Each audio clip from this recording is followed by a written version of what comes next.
नमस्कार, मैं हूं कमल श्रीमाली। आप सभी का स्वागत हमारे चैनल में और 21 जून 2020 को होने वाले सूर्य ग्रहण के इस विशेष एपिसोड में।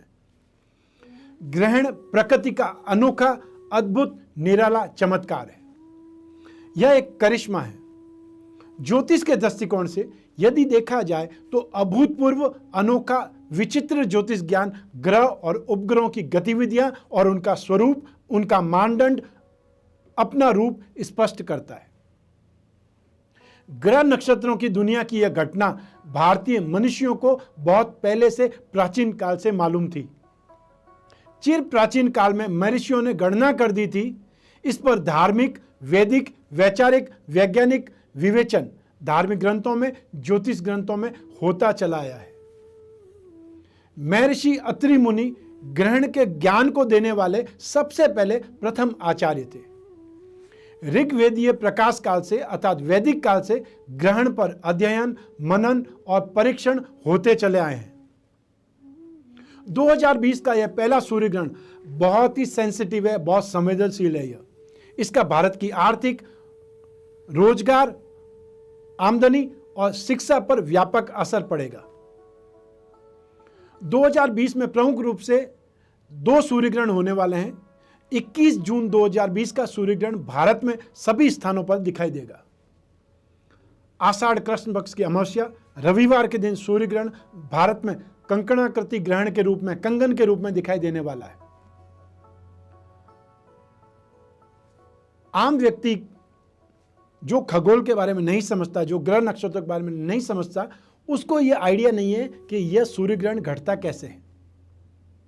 जब चंद्रमा सूर्य और पृथ्वी के बीच में आ जाता है और सूर्य की किरणें पृथ्वी तक नहीं पहुंच पाती है, इस स्थिति को सूर्य ग्रहण कहा जाता है।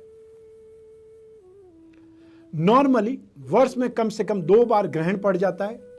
यहां तक कि एक माह में भी 2 बार ग्रहण आ जाता है। अब सबसे रोचक बात यह है कि महाभारत काल के समय में भी, जब महाभारत का युद्ध चल रहा था, उस समय में भी 13 दिन में 2 ग्रहण पड़ गए थे, और जिसका प्रभाव आप सभी को मालूम है।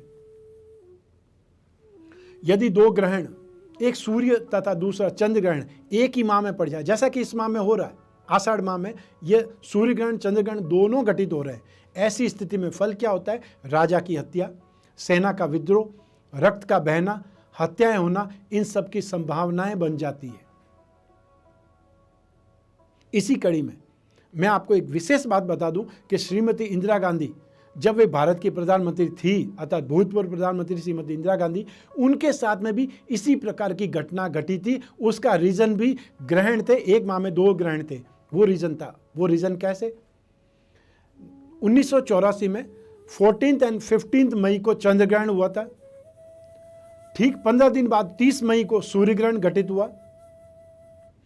13 जून को चंद्र ग्रहण घटित हुआ।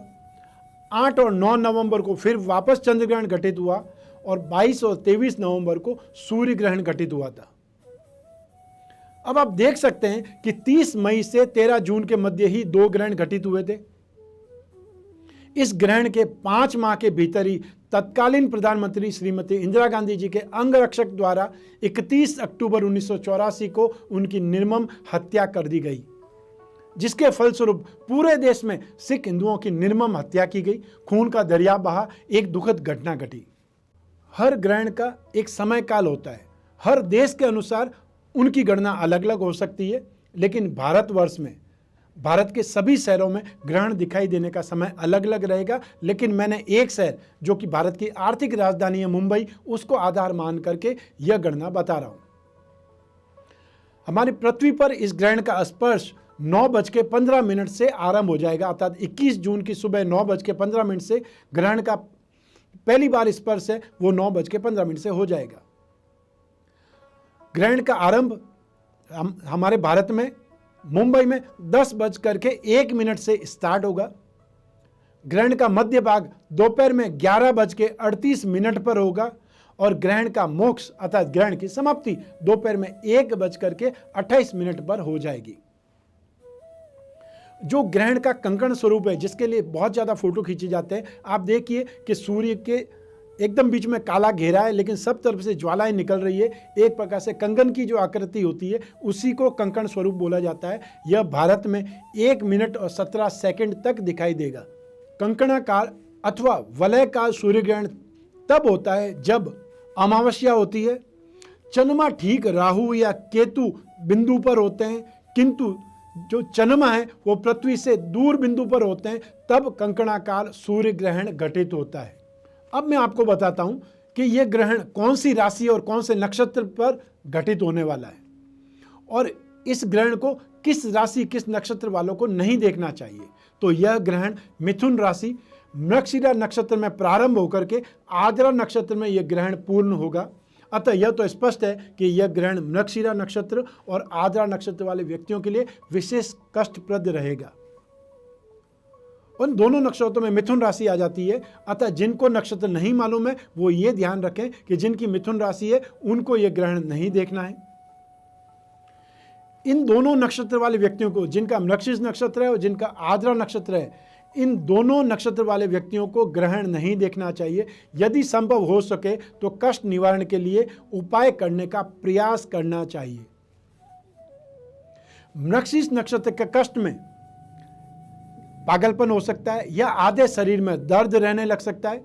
मृगशीर्ष नक्षत्र में कष्ट निवारण के लिए दही, चावल और गाय बछड़े सहित दान देना शुभ रहता है। अब बात करते हैं आद्रा नक्षत्र की। आद्रा नक्षत्र में जो कष्ट में भी पागलपन या सारे शरीर में दर्द, नींद नहीं आने की स्थिति रहने लगती है। आद्रा नक्षत्र में जब कष्ट वाली स्थिति हो तो ऐसे जातकों को काला कपड़ा, काला बैल दान देना चाहिए सूर्य ग्रहण के जस्ट बाद में। हर ग्रहण का राष्ट्रीय और अंतर्राष्ट्रीय असर पड़ता है। तो सबसे पहले बात करते हैं कि इस ग्रहण का राष्ट्रीय असर क्या होगा। यह ग्रहण आषाढ़ी अमावस्या के दिन रविवार को घटित होने वाला है। अतः पानी के प्रहार से नदी तटों व पानी के बांध टूटने से बाढ़ की स्थिति बन सकती है। वहीं अनेक जगहों पर हो सकता है कम वर्षा भी देखने को मिले, तो सब मिलाकर के पीने के पानी का संकट आएगा और किसानों को भारी संकट का सामना करना पड़ सकता है। ये कौन सी जगह पर ज्यादा हो सकता है? तो हमारे शास्त्रों में लिखा हुआ है कंधार, जंगल वाले प्रदेश जहां पे जंगल ज्यादा हैं, और कश्मीर, यहां पर भारी संकट आने की संभावना है। अब जानते हैं इस ग्रहण का अंतर्राष्ट्रीय फल क्या मिलेगा, अंतर्राष्ट्रीय तौर पर इसका असर क्या होगा। यह कंकण सूर्य ग्रहण मिथुन राशि में घटित होगा। ग्रहण के समय मिथुन राशि में सूर्य, चंद्रमा, बुध और राहु स्थित होंगे। यह कंकण सूर्य ग्रहण मिथुन राशि में घटित होगा। ग्रहण के समय मिथुन राशि में सूर्य, चंद्रमा, बुध, राहु, ये सब एक साथ में 4 ग्रह मिथुन राशि में ही स्थित होंगे। इसी समय काल में नीच राशि में स्थित वक्री बृहस्पति और वक्री शनि का भी संबंध है। इस संबंध में संहिता ग्रंथों में एक श्लोक है, यदा क्रूर ग्रहो वक्री ही अतिचारी सौम्यकः पीड़ा व्याधि भयम तत्र दुर्भिक्ष राज्य विग्रहम।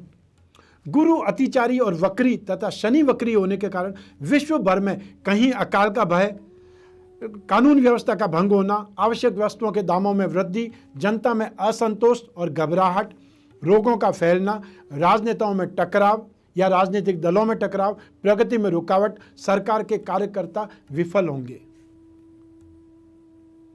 इसलिए प्रतिष्ठित व्यक्तियों, सैन्य अधिकारियों के लिए इस समय भयावह कष्टप्रद है। हम सभी देशवासी हमारे जो सैनिक हैं उनकी रक्षा के लिए, उनकी कुशलता के लिए निरंतर प्रार्थना करते रहेंगे। और इस सूर्य ग्रहण के समय विशेष रूप से आप उन सैनिकों के लिए जो हमारे बॉर्डर पर खड़े हमारे देश की सीमाओं की रक्षा कर रहे हैं, उनके लिए समय जरूर निकालें। उत्तर कोरिया, अमेरिका में आपसी संघर्ष संभव है। पाकिस्तान में आंतरिक अशांति देश के विघटन का कारण बन सकती है यह सूर्य ग्रहण। चीन, जापान, इंडोनेशिया, पाकिस्तान के कुछ भागों में प्राकृतिक आपदा से विशेष जनधन हानि होना संभव है। अब बात करते हैं ग्रहण काल के सूतक की। 21 जून 2020 को लगने वाले सूर्य ग्रहण के दौरान सूतक काल मान्य रहेगा। इस ग्रहण का सूतक 12 घंटे पहले से ही लग जाता है, अर्थात 20 जून की रात्रि को 10 बजे से सूतक लग जाएगा। सूतक के दौरान कोई भी शुभ कार्य नहीं किए जाते हैं। ग्रहण के समाप्त होते ही सूतक काल भी समाप्त हो जाता है। इसके बाद ही कोई भी शुभ कार्य आरंभ करना चाहिए। क्योंकि यह सूर्य ग्रहण 21 जून 2020 को रविवार के दिन घटित हो रहा है, इसलिए इसे एक और नाम मिला है, वह है चूड़ामणि सूर्य ग्रहण। यह संज्ञा भी दी गई है क्योंकि यह रविवार को है। चूड़ामणि ग्रहण में या चूड़ामणि सूर्य ग्रहण में स्नान, दान, जप, इनका शास्त्रों में बहुत अधिक महत्व माना गया है। इसलिए इस विशेष योग में इस ग्रहण के दिन सभी श्रद्धालु जनों को किसी नदी, कोई तालाब या धार्मिक तीर्थ स्थलों पर जा करके स्नान, दान और जप करके पुण्य लाभ अवश्य कमाना चाहिए, ये पुण्य लाभ अर्जित करना चाहिए। यदि यह संभव नहीं होता है तो अपने आसपास स्थानीय तालाब, कुएं या बावड़ी जो होती है वहाँ पर स्नान करें। और यदि यह भी संभव नहीं है इस समय आधुनिक काल में, तो फिर क्या करें, आपके घर में गंगा जल रखते हैं तो घर पर ही जो तीर्थों का जल हो या गंगा जल हो, पानी में मिला करके स्नान अवश्य करना चाहिए। इससे भी आपको तीर्थों में स्नान करने जैसा पुण्य प्राप्त हो सकता है। अब एक और विशेष बात आती है कि जब भी कोई ग्रहण होता है, ग्रहण के पश्चात में दान देने की प्रथा है। और स्पेशली दान कौन सा दिया जाता है, जो आपको कष्ट है उससे संबंधित दान दिया जाता है। लेकिन यहाँ पर मैं सूर्य ग्रहण का ही दान बता रहा हूँ कि जब भी सूर्य ग्रहण समाप्त हो जाता है उसके पश्चात मच्छरदानी का दान करें, या फिर तेल, कपास, सोना या कंबल का भी दान कर सकते हैं। मौसम के अनुसार मच्छरदानी का दान सबसे सर्वश्रेष्ठ माना गया है। अंत में इस ग्रहण के फल कथन का निचोड़ कहना चाहता हूं। ग्रहण का प्रभाव संपूर्ण जगत पर पड़ता है, परंतु वह भूभाग, वह क्षेत्र जहां ग्रहण का मध्य भाग दिखाई दे, वहां पर प्रभाव बढ़ जाते हैं। ग्रहण की गणित के अनुसार इस समय ग्रहण का मध्य भारत चीन की सीमा के समीप नंदा देवी पर्वत के आसपास होगा। अतः यह ग्रहण भारत, पाकिस्तान, चीन और नेपाल, इन सभी क्षेत्रों में रहने वाले व्यक्तियों को, जातकों को विशेष रूप से प्रभावित करेगा। भारत, पाकिस्तान, चीन और नेपाल में विशेष राजनीतिक उथल पुथल, युद्ध भय, प्राकृतिक प्रकोप जून और जुलाई में पीड़ा कारक रहेगा। भारत के अतिरिक्त यह ग्रहण ईस्ट अफ्रीका, मध्य पूर्व एशिया, मध्य एशिया, चीन, जापान, रूस और हिंद महासागर में दिखाई देगा। कंकण ग्रहण होने के कारण इसका प्रभाव अगले 6 माह तक बना रहेगा। इस ग्रहण के प्रभाव के कारण 26 अगस्त और 1 से 5 सितंबर के मध्य हिमालय पर्वत श्रृंखला में बड़े भूकंप की संभावना है। जैसा कि मैंने आरंभ में ही आपको बताया था कि ग्रहण का यह समय बहुत लाभदायक होता है और इस समय का उपयोग व्यक्तियों को अपनी कामना पूर्ति के लिए, या आप जो भी इस समय अपने लिए कवच का निर्माण कराना चाहें, कवच का पाठ करना चाहें, वो जरूर करना चाहिए। आपकी जो भी समस्या है उसके अनुसार आप कवच का निर्माण करवा सकते हैं। आपकी समस्या क्या है ये आपको मालूम है, उसके लिए कवच का निर्माण कौन सा करना है ये हमें मालूम है। इसलिए आप अपनी समस्याओं के आधार पर कवच का निर्माण करने के लिए हमारे संस्थान में संपर्क करें। जो भी स्क्रीन पर नंबर दिए हुए हैं, व्हाट्सएप नंबर, उस पर मैसेज कर सकते हैं। लैंडलाइन नंबर पर आप फ़ोन करके अपनी समस्या बतला सकते हैं और जो भी फ़ोन उठाएंगे वो महानुभाव जो भी कवच है, सही कवच, उसकी राय देंगे।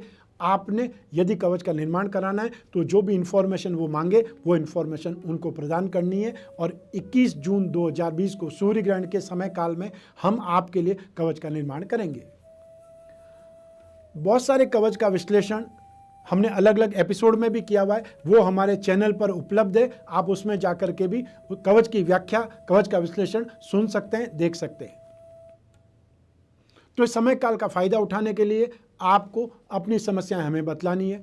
हम आपको उन समस्या के निवारण के लिए, क्योंकि इस समय काल में व्यक्ति ज़्यादा पूजा उपासना नहीं करते हैं, हर व्यक्ति पूजा पाठ से अपना ध्यान हटाता है, या ये बोलते हैं इंटरेस्ट नहीं है लोगों को, वो रेडीमेड उपाय चाहते हैं। तो रेडीमेड उपाय में यही हो सकता है कि आपके लिए हम प्रयास करें।